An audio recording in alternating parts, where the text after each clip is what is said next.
Yellen, we are now entering the 14th hour of this investigation. Almost that long. Police have been searching for Jeffrey Eady, a man the sheriff here in Clarendon County says is extremely dangerous. Don't be a hero.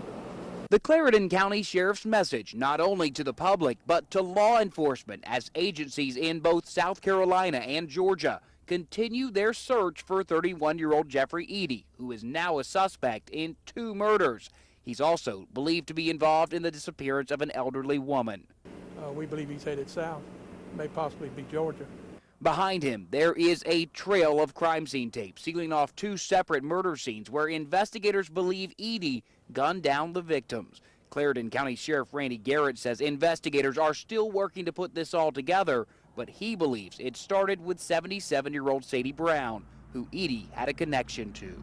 His father was had moved Miss Brown in with him and was taking care of her.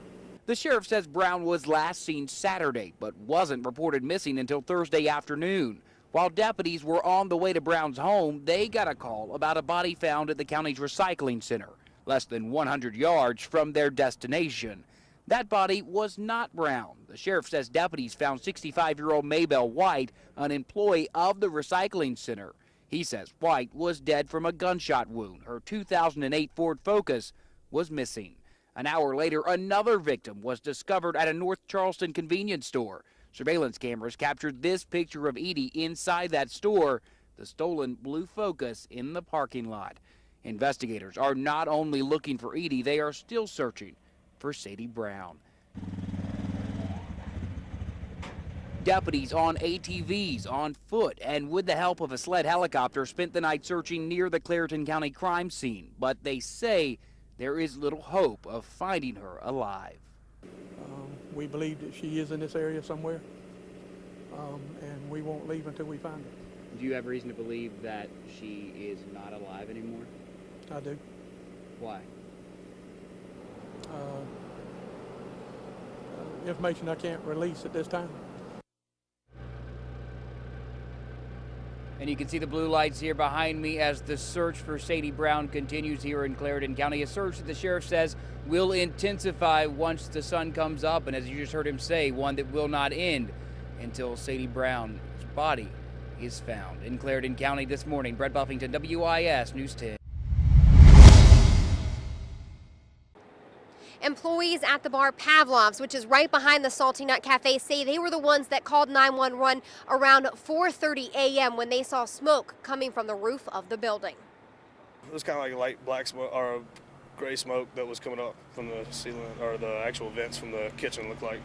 And then it actually got darker and darker. I called 911. And crews would spend close to an hour trying to knock down all of the smoke. Just seeing all the trucks, I didn't think it was going to, because there's a lot of times there's small little fires around here and it's never a big deal.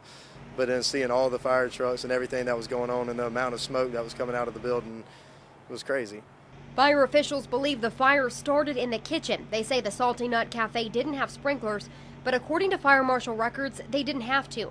The building was built in the 1930s and does not fall under a 2006 city sprinkler ordinance. Authorities say a lack of sprinklers contributed to the extensive interior damage. The interior, I mean, it's mostly ashes. Heavy smoke damage. It wasn't heavy flames, which was lucky for us. All the reports I'm hearing is this minimal structural damage, which is also very good news. And Salty Nut General Manager Phil Hopewell says that good news, in the midst of it all, means they hope to reopen soon. We're just looking at a timetable and working with everybody we need to work with to get the place up and running as soon as possible. Something that others who call 5 Points home hope for too. My heart goes out to them because I know a lot of people are going to be without work, and this is a hard time of year. I hope they'll be able to rebuild even better and then bring people back down to 5 Points. In 5 Points, Mary King, WIS News 10.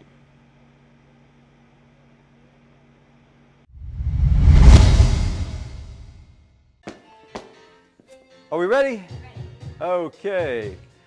1, 2. It's getting down to the wire at Columbia's Ballroom Company. Time's running out, so gotta get it right. That's where News 10's Mary King is learning the cha-cha from scratch.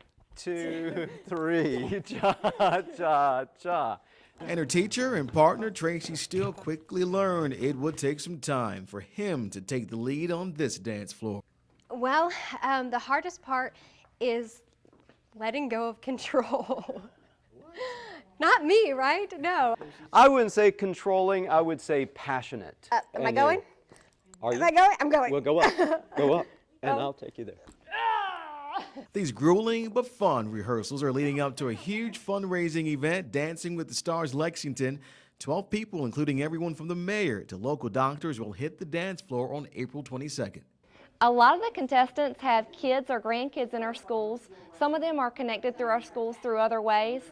1, 2, 3. The Lexington School District 1 Educational Foundation wanted to try something exciting and new to raise money, which will benefit area schools. The foundation supports our public schools by raising money for things like teacher grants and STEM labs, which is science, technology, engineering, and math. And although ballroom dancing is not a science, it can certainly feel like it, especially when you throw that word competition into the mix. It's just a whole nother ball game. I mean, ballroom is a total nother animal. But Mary is ready to tackle it. She's just learning that it takes two to make it happen. Tracy's a really good teacher, so he continues to reel me in. Be like, well, we should try this. She's like, no, we should try this. It's like, well, how about doing this? And so then we compromise. Especially when it comes down to the main purpose, the kids.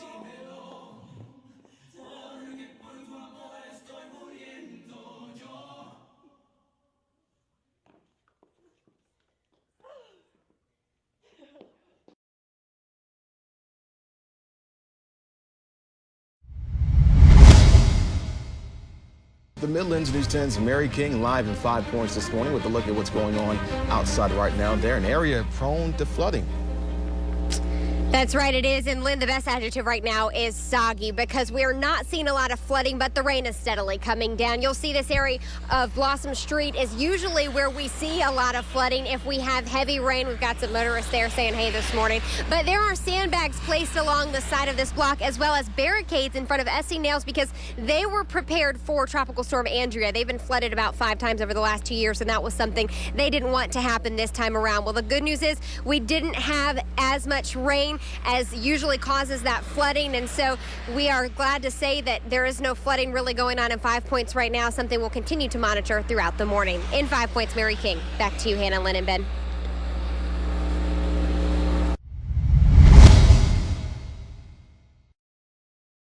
Do they know, did everybody get out? This is cell phone video from a woman who lives across from the 100 building at the Stone Ridge apartment complex.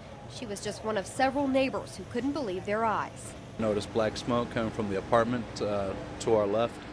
I immediately started calling 911. In the middle of the 911 call, I noticed fire coming out of the apartment. Neighbor John Kemp says that was just before 4:30 a.m. He says he ran over to the building to knock on doors and make sure his neighbors made it out safely. Myself and 2 other gentlemen were banging on doors, pulling people out of the apartments. Property managers say everyone made it out okay. 2 people were taken to the hospital with smoke-related injuries. Kemp says he saw 2 men covered in soot. Like standing too close to a campfire, covered in black soot from head to toe.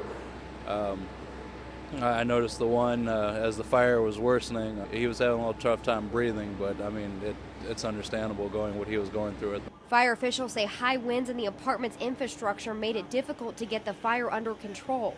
Most of the 12 apartments in the building were destroyed and 20 people were left without a home. We're a pretty close community right here, and it's horrible seeing people lose everything they've worked so hard to gain. It's people we see every day, and compared to how beautiful yesterday was, this is not the way to wake up the day after. In Columbia, Mary King, WIS News 10.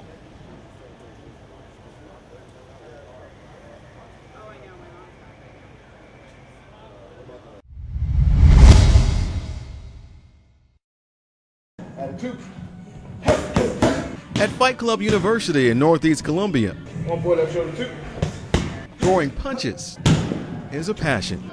Mostly discipline. You got to stay disciplined. Robert Dunton is a professional boxer, and this year he's getting some extra pointers while watching other pros duking it out in London. I love the American team, of course, USA.